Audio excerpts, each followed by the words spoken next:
the role of the government is to protect the drug cartel. That's literally true. Is it doing a good job with it? Excellent. What do I mean by that? In an ordinary free market business, let's take potatoes, beef, anything you want, there are thousands of importers and exporters. Anybody can go into the business. But it's very hard for a small person to go into the drug importing business because our interdiction efforts essentially make it enormously costly. So the only people who can survive in that business are these large meddling cartel kind of people who have enough money so they can have fleets of airplanes, so they can have sophisticated methods, so on. So in effect, in addition to which, by keeping goods out, and by arresting, let's say, local marijuana growers, the government keeps the price of these products high. So what more could a monopolist want? In the fall of 1993, when a report revealed that the government itself may have been running drugs. The head of the DEA at the time, Robert Bonner, said that a ton of pure cocaine worth hundreds of millions of dollars had been smuggled into the United States. And he blamed the CIA. Let me understand what you're saying. A ton of cocaine was smuggled into the United States of America by the Venezuelan National Guard? Well, in cooperation with the CIA? That's exactly what appears to have happened. Let me put it this way, Mike. If this has not been approved by DEA or an appropriate law enforcement authority in the United States, then it's illegal. It's called drug trafficking. It's called drug smuggling. That for more than 30 years, the federal government had protected some drug dealers. As officers in the narcotic war, we saw the political choice made up close and personal. One example, Levine said, was during the Nixon administration when he was about to bust a major source of heroin. And I was stopped cold, because that source were our allies in the Vietnam War. Levine said this was not an isolated incident, that it had happened many times in his 25-year career. If it was a question of supporting people who supported our economic and political philosophies in other parts of the world, and they happened to be drug dealers, as most of them are, we supported them and we protected them. We protected them by looking the other way. So here's the question. Why are American troops now helping Afghan farmers grow that opium? Nick Schifrin reports from Afghanistan on a controversial new policy. In western Kandahar, poppy farmers score, till, harvest their crop, and the Americans do nothing to stop them. U.S. soldiers greet farmers. Can you show me which poppy field is yours? They commiserate with farmers having a bad harvest. And in one case, they even paid a farmer $1,000 after U.S. and Afghan special forces burned his crop. Soldiers ignore and encourage the farmers. If the U.S. burned their crop, farmers would blame the U.S. for their poverty and turn toward the Taliban. I'm not going to lie to you, this farmer says. If my poppy were destroyed, I would be very angry. If we secure them having a good harvest, now they're going to get paid for all their hard work, and then we can deal with the trafficking afterwards. And that is the new U.S. policy. After farmers get paid, try to capture drug traffickers. One day the U.S. hopes to convince farmers to choose legal crops. Until then, the seeds of the insurgency will continue to grow in these fields. Nick Schifrin, ABC News, Kandahar.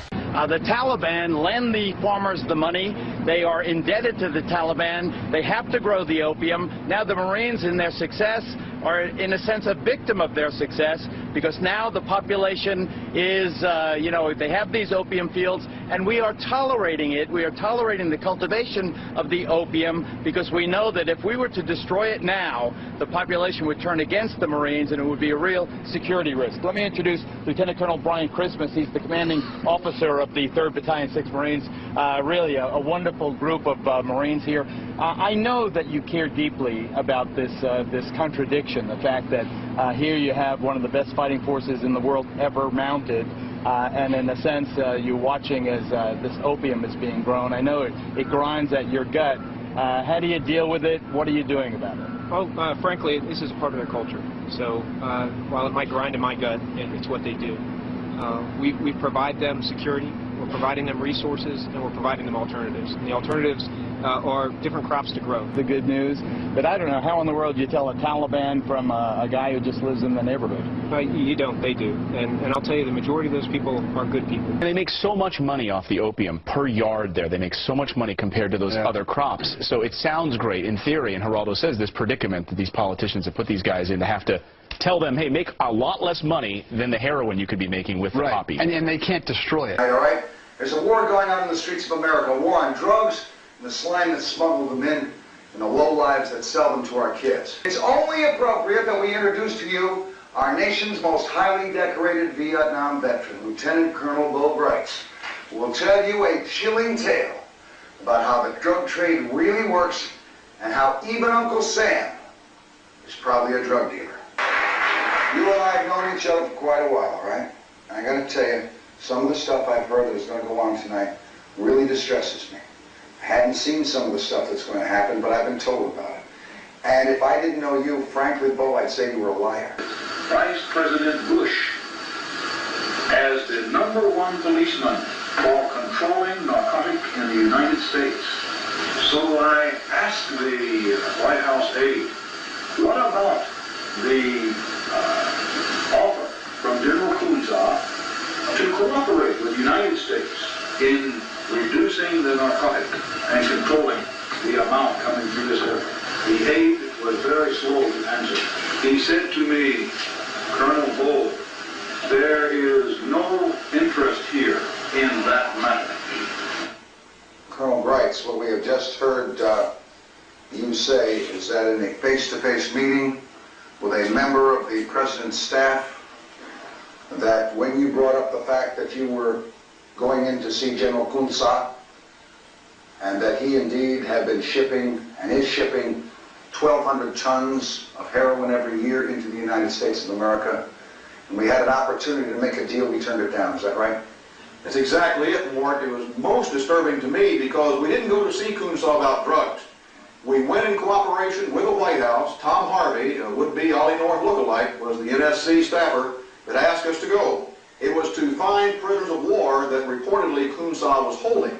When we got there, we found out that he had no prisoners, but we couldn't leave without asking him why he insisted on shipping this poison into the world.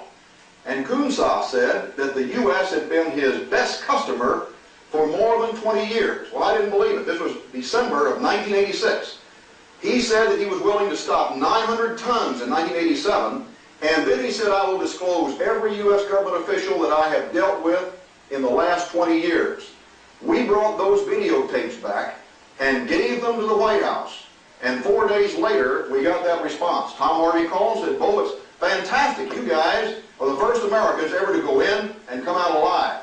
And I said, Tom, what about the deal to stop 900 tons? That's fantastic. And he said, Bo, there's no interest here in doing that. I don't understand this, Colonel, right? Here's what I don't understand. Why would this general volunteer to stop sending 900 tons of heroin? That's, he must be making a hell of a lot of money from it. Kunza has 8 million Sean people in an area about 1/3 the landmass of Burma that he's taking care of. The only crop that he is allowed to grow is poppies refined into opium, morphine, and heroin. He wants to legitimize the economy of that Sean land so he can become a true nation state. And he knows he can't do it if they're dependent on drugs. What was his deal that he offered?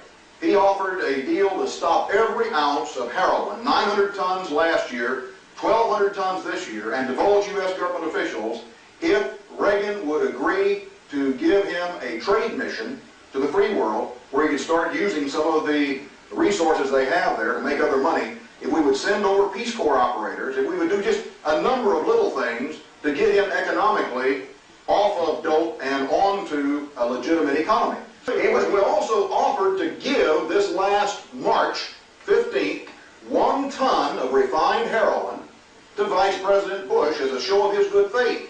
And you know what the State Department said? Well, we're not interested. Were you ever able to ascertain any of the names of the officials? You betcha. And what happened is I've got a letter here that Kunza wrote to the Justice Department on the 28th of June, 1987.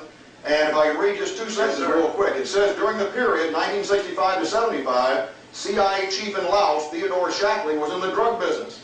Sandro Travacante acted as his buying and transporting agent while Richard Armitage handled the financial section with the banks in Australia. And he goes on. Now, Armitage, as we speak, is the Assistant Secretary of Defense for International Security Affairs under Carlucci, who was a Deputy Director of CIA, and of course Bush was Director of CIA. You were talking about the government involvement in drugs.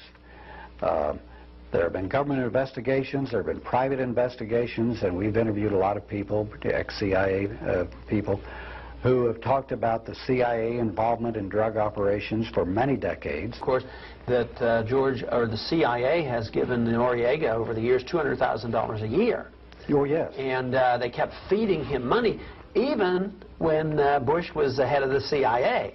I think George Bush is deep into it, well over his head. Somebody asked me once if I thought George Bush knew about as much what's going on as Ronald Reagan. I think George Bush knew a lot more about what was happening in the CIA, because I think Reagan was probably more removed from it. And I continue to talk about it, but I sadly believe that there will be very little said, which means that the Democrats aren't doing it. That means they're involved too. They're involved also. And I don't think there's any doubt about it. I mean, it was even some of it got reported in the Iran-Contra scandals. We did know that there were drugs involved, and they were selling drugs back and forth. I think that might be the #1 reason for the drug laws. I mean, they use and play on the good people of America to support them, but I think the #1 reason is not to have high prices for some two-bit drug dealer, as much as to raise the funds necessary for governments to do illegal things, whether it's some terrorist government someplace or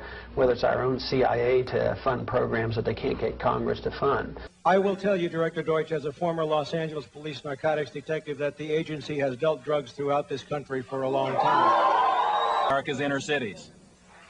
Those charges came from this man, reporter Gary Webb of the San Jose Mercury News. He became one of the most talked about journalists in the country. His story, the most controversial of the past year, because after investigating the origins of the crack epidemic, he claimed he found a link leading right to the CIA. Men who were working for the CIA's army were responsible for bringing all that cocaine into Los Angeles that sparked the crack epidemic. The CIA's army, Webb says, were the Contras, the anti-communist rebels fighting the government of Nicaragua back in the 1980s. An army founded and funded by the CIA. Webb wrote that some Contra supporters smuggled cocaine to America to raise money for their cause. The CIA has been bringing drugs into this country. As then, what you learned, do you believe that there was a conscious decision, a meeting where someone sat down and said, we're going to poison the youth of black America and here's how we're going to do it? No, I don't. These guys were looking to raise money, and I don't think it mattered to them where they did it. They just went where they could raise the money. You have to define the CIA.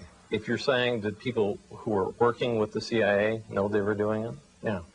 Did the director of the Central Intelligence Agency know this? I don't know. In the 1980s, there was a high-level White House conspiracy called Iran-Contra. There's no question in my mind there is a complicity in the flow of drugs into this country, period. A Senate investigation led by John Kerry of Massachusetts found that individuals who provided support for the Contras were involved in drug trafficking, and that one or another agency of the U.S. government had information regarding the involvement, either while it was occurring or immediately thereafter. Incredibly, according to Senator Kerry, smugglers even used the U.S. government's own airlift operation at El Salvador's Ilopango airport to get cocaine back across the American border. This drug enforcement agent patrolled that same airport in the mid-'80s. It was just non-stop traffic coming and going, and nobody ever inspected their planes or their cargo or whatever. Cele Castillo told Dateline he observed rampant drug smuggling at that airport. Well, what we had was that we had Contra pilots flying out of Ilopango, smuggling drugs into the U.S., cocaine specifically. He claims the smuggling was so open it had to be condoned by the U.S. government.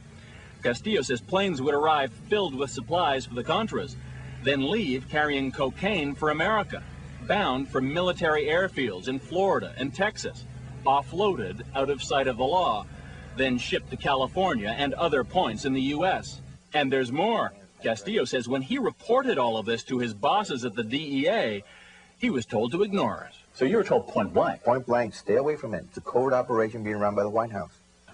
According to Kerry, at the time, American officials were more afraid of the evils of communism than the ravages of crack cocaine. I'll tell you, South Central Los Angeles and every other city in America are owed an explanation. People knew that drug trafficking was getting mixed up in the flow of weapons. People knew there were bad types involved in this operation. They didn't turn off the spigot. That's plain and simple.